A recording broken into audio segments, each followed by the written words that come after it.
చదివినోడా అంబేద్కర్ గారు రాజ్యాంగం కూడా చదివితే అధికారం వచ్చినాక రాజ్యాంగం ఏంటి, చట్టబద్ధత ఏంటి, శాంతి భద్రతలు ఏంటి అనేది తెలిసేది. ఆయన చెప్పిన రాజ్యాంగాన్ని రెచ్చిపోయి ఈ రోజున ఎమ్మెల్యేలు అందరూ పాటిస్తున్నారు రెడ్ బుక్. దాని పర్యావసానమే ఈ రోజు పిన్నెల్లి 200 కుటుంబాలండి. ఇప్పుడు మేము కూడా 30-40 ఏళ్ళ నుంచి రాజకీయాలు చూసాం.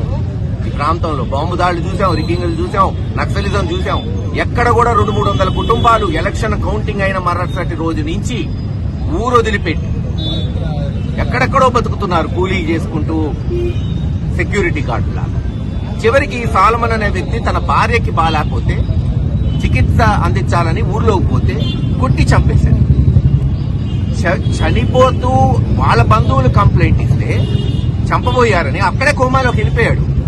నర్సరావుపేట హాస్పిటల్ తీసుకొచ్చినా ఇతను బతకడని గుంటూరు పంపించారు. 324 కట్టారు. ఎవరి మీద కట్టారు? కంప్లైంట్ ఇచ్చిన సాలమన్ మీద 324, అన్కాన్షియస్ కోమాలో ఉన్నోడి మీద 324, మళ్లీ గొడవ చేస్తే కొట్టినోళ్ల మీద కట్టారు. అసలు 307 కట్టాలి కొట్టినోళ్ల మీద, అది కూడా కట్టాల. ఇది అక్కడున్న సిఐ/ఎస్ఐ చేస్తున్న గొప్ప శాంతి భద్రతల పరిరక్షణ.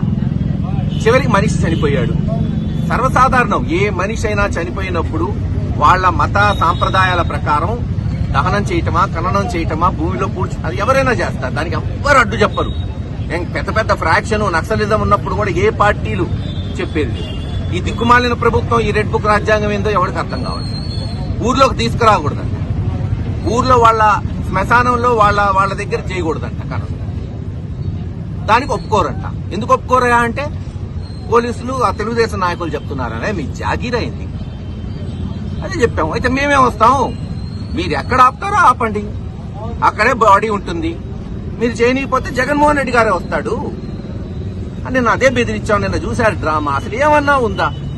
ప్రశాంతంగా పోయి అతన్ని వాళ్ళ సాంప్రదాయబద్ధంగా చేయడానికి అంత డ్రామా అవసరమా? అన్నిసార్లు ఆపటం, ఇద్దరిని పంపిస్తాం, ముగ్గురిని పంపిస్తాం. ఏది ఇదేమన్నా ర్యాలీనా, ప్రోగ్రామా? అక్కడ ఏమన్నా సమస్య ఉందా? ఒక మనిషి చనిపోతే శ్మశానానికి పోవడానికి ఇద్దరిని ముగ్గురిని పంపించేది. చివరికి పోరాటం చేశాం. కుటుంబ సభ్యులందరినీ తీసుకెళ్లి అతనికి ఘనంగా నివాళులు అర్పించాం. జగన్మోహన్ రెడ్డి గారు కూడా మాట్లాడారు వాళ్ళ కుటుంబ సభ్యులతో. ఆయనకి, ఆ కుటుంబానికి ఎక్స్గ్రేషియా అనౌన్స్ చేశారు. రేపు అధికారం వచ్చిన వెంటనే దీని మీద సిబిసిఐడి ఎంక్వైరీ చేస్తా అన్నారు. ఇప్పుడు కనుక ధర్మం న్యాయం చేయకపోతే అదే అడుగుతున్నాం. ఈ తెలుగుదేశం నాయకులు ఎర్రపతినేని శ్రీనివాసరావు అని చెప్పే నీతులు కాదు, పాటించేది నీతి. 200 కుటుంబాలు ఈ రోజు పిన్నెల్లు వదిలిపెట్టిపోయిన 18 నెలల నుంచి ఏం చేస్తున్నావు? 50 కోట్లతో అభివృద్ధి చేశాం పిన్నెల్లిని. నువ్వు ఇంకో 100 కోట్లు తెచ్చి అభివృద్ధి చేయి, ఎవడు కాదన్నాడు? అప్పుడు ఎవరో ఒక 5-10 కుటుంబాలు బయట ఉన్నాయంట. ఎందుకున్నాయి కనుక్కో. వాళ్ళు అంతకుముందు చేసిన అకృత్యాలకు భయపడి ఊరు వదిలిపెట్టిపోయారు. నేను ఆ రోజు సిఐ/ఎస్ఐ చెప్పా, మాట్లాడి తీసుకురా అంటే వాళ్ళు ఇప్పుడే రారంట సార్ అన్నారు. నిజంగా దమ్ము, ధైర్యము, పల్నాటి పౌరుషం ఉంటే ఎమ్మెల్యేల్లో వాళ్ళతో మాట్లాడాలా. 200 SC, ST, BC మైనారిటీలతో మాట్లాడి వాళ్ళకి న్యాయం చేయాలా. అది దమ్ము, ధైర్యం. ప్రాణం కాపాడడానికి దమ్ము కావాలి, ధైర్యం కావాలి. ఆ ప్రాణం తీయడానికి ఎందుకు? కడుపు కొట్టడానికి ఎందుకు? ఖచ్చితంగా దీన్ని మేమందరం ఖండిస్తున్నాం.